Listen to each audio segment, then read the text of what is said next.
Tonight my audience is going to be my mom, my dad, and my brother.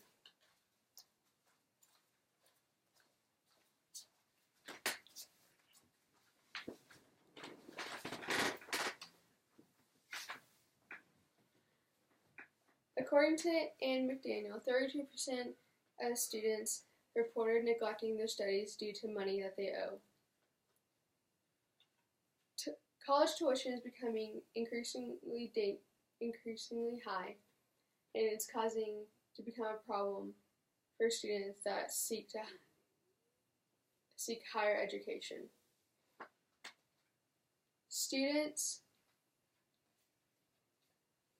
Many students have to balance between work, homework, and classes, which tend to be difficult and stressful.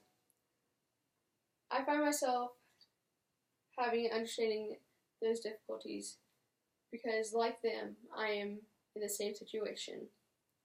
I understand what it's like to be stressed and to understand the exhaustion and the stress that comes with working 30 hours or more a week, having to maintain good grades, having to maintain good GPA average, along with trying to find a financial means to pay for my college, aside from student loans, aside from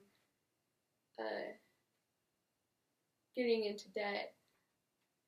However, how are we as students supposed to find a financial means working just above minimum wage, having to decide between I need to study, but I have to work more hours to pay for my college.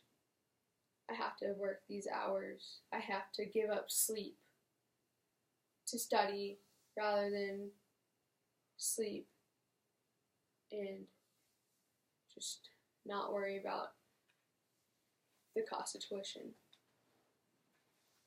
Thus, Congress and colleges ought to come to an agreement in finding a way to reduce the cost of tuition, to decrease the need of student loans, to reduce the stress of finding a financial means, and to increase the accessibility of higher education.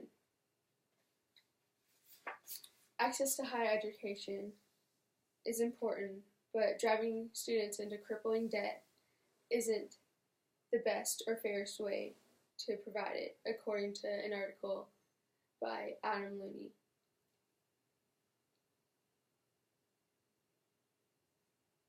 Student loans, according to the National Student Board of Education, loans are high at 36% of primary funding for tuition.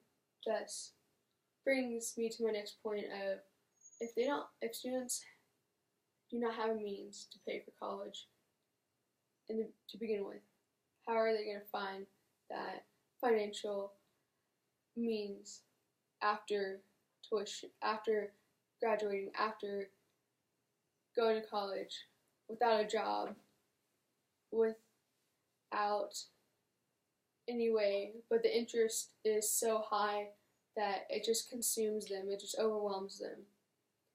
And the Brookings article states students are graduating with more than $50,000 worth of student debt.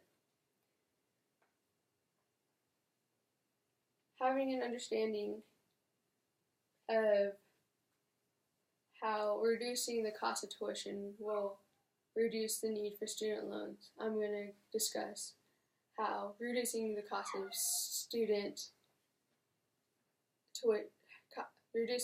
of tuition will reduce the stress of finding financial means.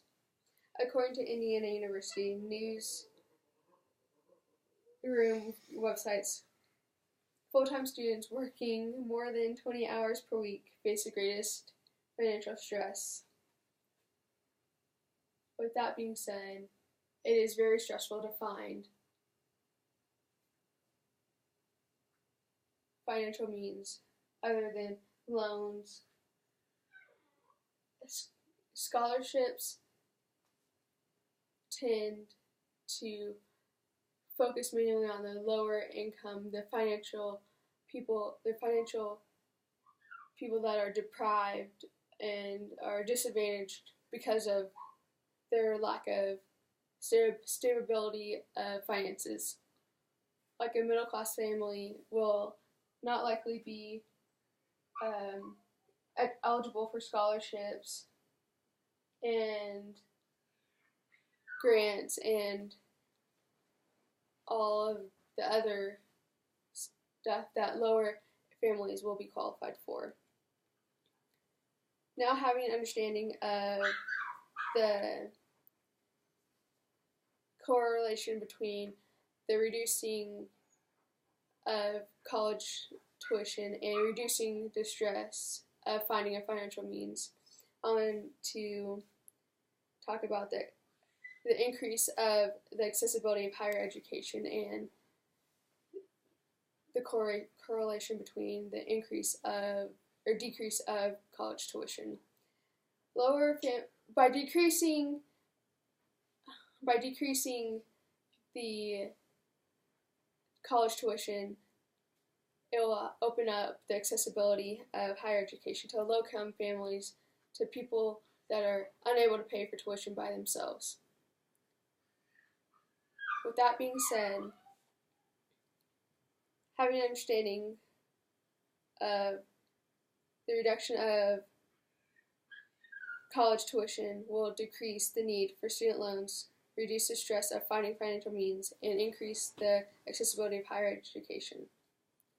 My goal is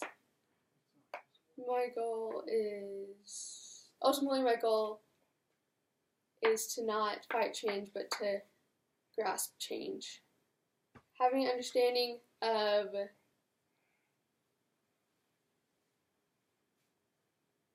the reduction of cost of tuition will decrease the need of student loans, reduce the stress of finding financial means, and increase the accessibility of higher education.